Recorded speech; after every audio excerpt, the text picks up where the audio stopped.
What up, YouTube? It's your boy Vince Rashad, and I'm gonna talk about the Game 7, final game of the NBA season till October.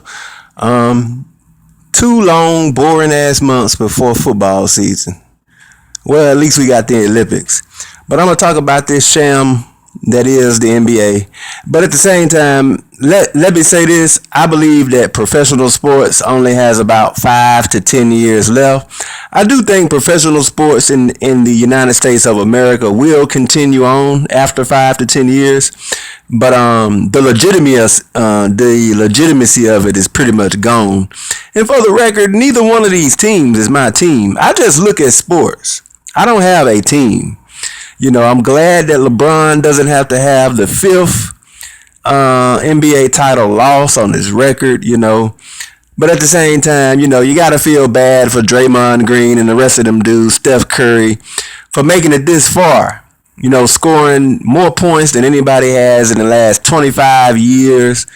They got the record for the number of wins. And, you know, with as long as the NBA season is, and with, you know, having the record for wins and then not pulling off the big one, that's got to be a major disappointment, man. And that's like a major, you know, it's just like a major mark on the NBA that the one team that won the most games didn't pull it off, you know, in the championship. But, you know, I think LeBron got the MVP. Something that I had noticed is like, it was real funny to look at it happen. In like the last 35 seconds or so, around about the last 35 to 40 seconds, Golden State made a shot attempt. They missed it. Cleveland got the rebound. Everybody sat around in a state of shock for about 10 seconds. It was funny to look at. The Golden State players just sat there. And I think that you know, the noise from the crowd made them think that a call had been, you know, that the ref had made a call, but there was no call made, you know. You know, and 10 seconds ticked off the clock. By the time they regained their composure and regained their mindset and realized they were still playing, you know, the game was, it was like 15, maybe 18 seconds left. That was just funny, but, you know, Kyrie Irving answered, because I said in the last 2 or 3 minutes of the game, Golden State's going to need like 3 or 4 3-pointers. The crowd will get into it, then they'll pull away. But they got 2 3-pointers, but they didn't get the other 2. But instead, Kyrie Irving responded. You know, it goes a little bit overlooked, but Kyrie Irving responded. And then LeBron James, with the play of the game, comes out of nowhere and blocks Iguodala. If Iguodala would have made that layup, we might have a whole different outcome. Talking about a whole different outcome. But shout out to Cleveland. It's been a long time since they had a championship. But I guess now, oh yeah, Golden State had a player missing. That white boy, Andrew Bogut, he had like 4 blocks in like 3 or 4 minutes of game. I think that was game 4. You know, so him not being down low with Golden State needing all their players to win, you know, not having his presence down low really affected Golden State, I believe, because I don't think Kevin Love and Tristan would have been able to dominate the glass the way they did with Bogut down there. At the very least, he would have occupied a lot of space. He really can't jump. You know, he's not a good scorer down low, but he can defend and rebound, and not having him for that game, I really think affected Golden State. You know, so many of the players who played with Michael back in the day go overlooked, but had Michael not had Dennis Rodman and John Paxson and a lot of them other players, Mike wouldn't have got as many championships as he did. You know, so you know, but shout out to Cleveland. It's good to see LeBron win another one, bring it back home. Hopefully he'll do the wise thing and play a couple more seasons and retire. But it's gonna be a long off season for Golden State. But now I'm gonna get into the extreme aspect of the conspiracy theory deal, because here's the deal.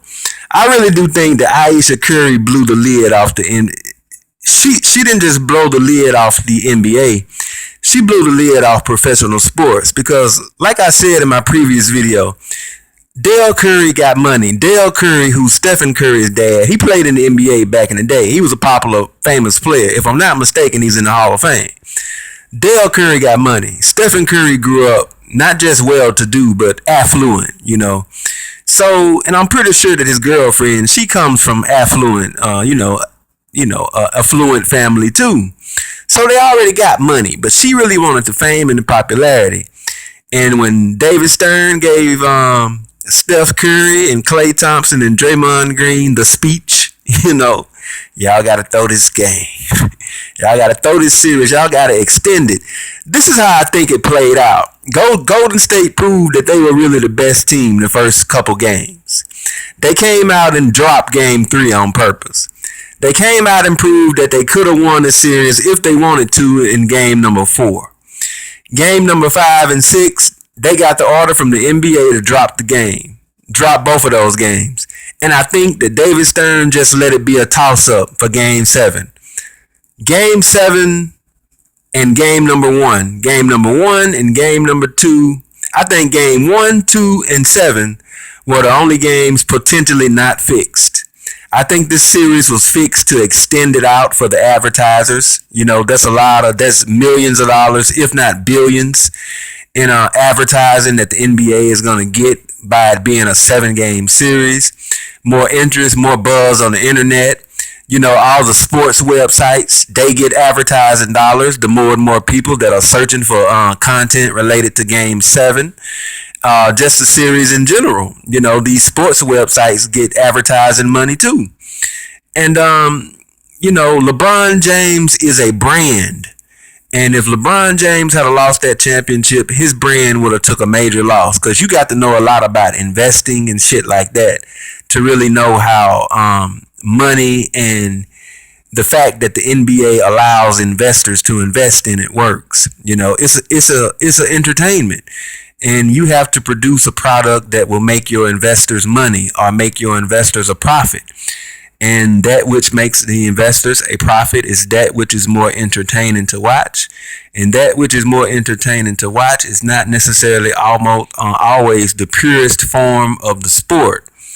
That's why despite all the points being scored in the National Football League, they're still implementing more and more rules to just let the offense just do what it wants to do. They implemented the horse collar tackle rule this year. You can't do nothing. They're making it illegal for you to even just about tackle a player from the back. If a player is in front of you and if he's running, you just about got to just let him go. Despite all these rules to help out the offense, you still get a defensive natured team that wins the Super Bowl. But I just think that Ayesha Curry, what she said was real. She's a spoiled little princess who wanted the privilege of being the champion's wife on top of being rich. She's already rich. She's bored with just being rich. She enjoyed being the little queen, but that little period is over. And we still don't even know what LeBron James' wife even looks like. But anyway, that's been my Game 7 review. Back to the serious topics for the next couple of months. It's your boy Vince Rashad. I'm up out of here, man. Shout out to LeBron James, Kyrie Irving, K-Love, Tristan Thompson, all them guys. Good win for Cleveland, even though I think the whole series was rigged. But hey, it's the WWE playing itself off as the NBA and the NFL. I'm up out of here, man.